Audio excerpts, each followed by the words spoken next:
During the delivery of a powerful, emotionally driven speech, Daystar TV's famous show, Laura-Lynn Live at the Eagle's Nest, was hosted by Canadian laura-lynn Tyler Thompson, who announced her departure during a live broadcast. According to Thompson, the moral quandary she had while working for the Christian network were the driving force behind her actions, and she sincerely regrets them. In addition to revealing her own inner turmoil, her statements also revealed our decision to inform Daystar Canada of our intention to remove our show off their network is a result of much heartache and emotional strain on our part.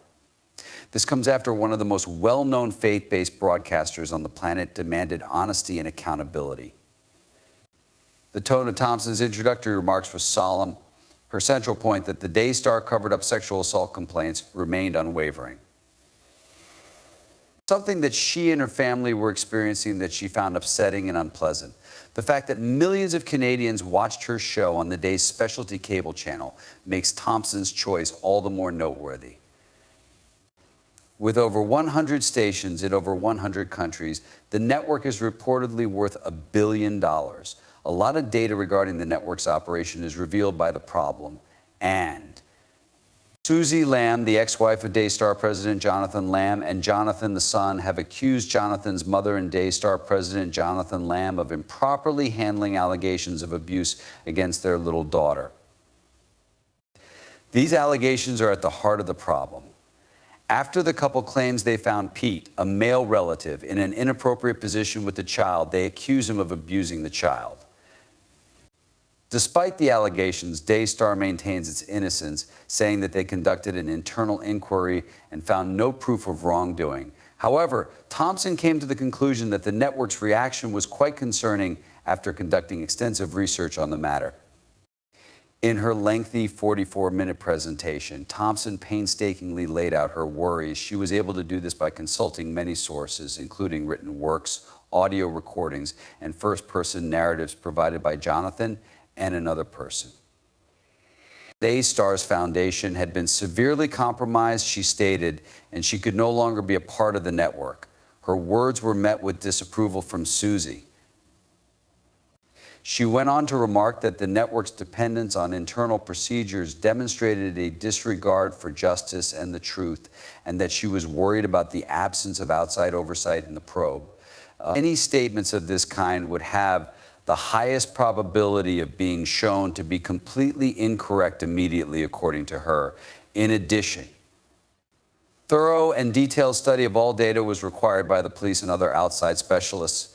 It would have demonstrated honesty, integrity, and most importantly, a deep love and dedication to their son, daughter-in-law, and lovely granddaughter, according to her, in addition to Abbas's claims.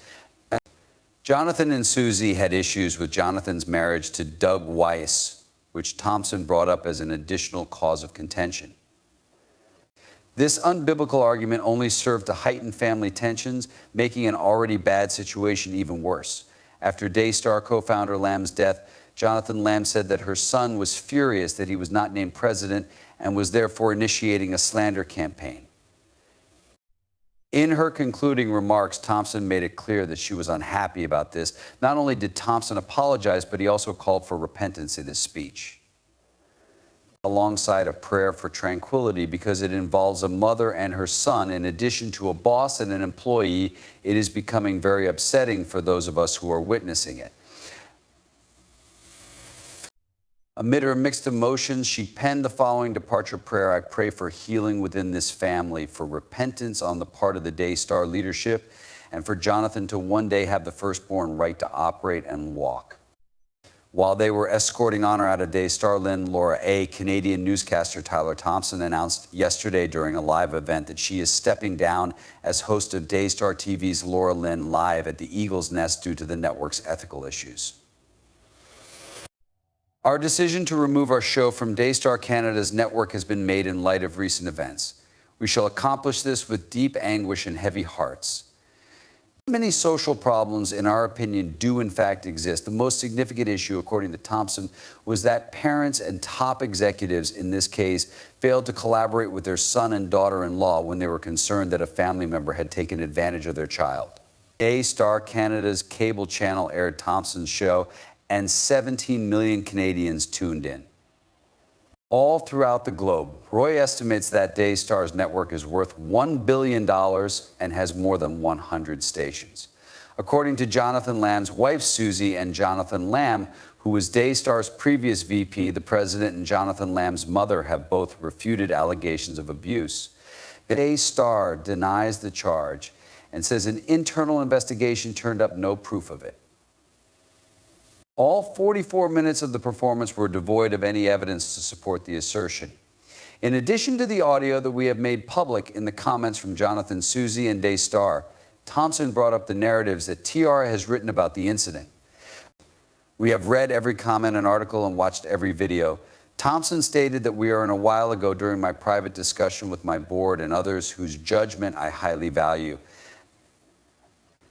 We can't build on Daystar's foundation because it has a huge crack, as everyone agreed. Jonathan and Marcus covered up a major concern and what we see as disturbing evidence that a relative may have hurt their granddaughter. According to Thompson, she learned about the current situation a week ago when Jonathan and Susie recorded a video declaring their relationship. They felt threatened, scared, and watched as they hid. Despite the fact that these alarming facts are still up in the air, Daystar has remained mum on the matter. Why would they believe that they were in actual danger? According to Thompson, he stated, Thompson then proceeded to discuss the 3 more detailed and intricate reports that TR has submitted on the matter. According to Thompson, our original piece stated that a naked girl belonging to Jonathan and Susie was discovered in a bedroom with a man named Pete, who was actually a fictitious relative of the Lambs. This data was provided by Thompson. At first, we couldn't understand why an adult male Lamb relative who isn't the father would be found in a bedroom with a nude kid. In Thompson's view, the end of the article served as the time period in question, and the incorrectness of the replies to this question was situational. Have failed to meet expectations, and they continue to be intolerably harsh for adults. Thompson further underlined an accusation that Lamb's daughter had informed her mother while pointing to specific areas on her body that she had been assaulted prior to the beach event. But Daystar said they would do an internal inquiry, and the investigation concluded that Pete was innocent, so they didn't tell the police about either incident. After a while had gone, Jonathan and Susie were informed by Denise Boggs, who was supposedly in charge of the investigation, that Pete had not been cleared by the probe. Where was the loyalty to stand with Jonathan and Susie in this horrible reality that they were having to face at this moment? Thompson challenges. Which of these claims could have, under the best case situation, been proven? If it turned out to be totally false, the facts would have to be thoroughly investigated by law enforcement and other impartial specialists without delay. Their love and devotion to their son, daughter-in-law, and beautiful grandchild would have been most evident in this. Also, being forthright and honest would have been demonstrated. Both Jonathan and Thompson discussed an additional factor that played a role in the dispute between them and Susie. They discussed how Joan's marriage to Doug Weiss violated their Christian beliefs while they spoke. Their defiance in not reading a listener message that attacked Jonathan and Doug's marriage led Jonathan to accuse them of disobedience. Currently, I believe Jonathan and Susie may have made the decision that they will not do anything to improve a relationship that they perceive as unhealthy. Watch the choice that there would be so much control and such difficulty in reacting to the accusations is inconceivable to me, and according to Thompson, this was not possible. Even though Jonathan had not yet been appointed president of Daystar, he nonetheless accused Jonathan of launching an effort to undermine him in a statement. As soon as Marcu's father, Daystar co-founder Marcu's dad, dies, suddenly the pain of loss begins to intensify. A boss, an employee, a mother, and her son are all involved. Neither your mother nor your boss should ask you to do it, says Thompson.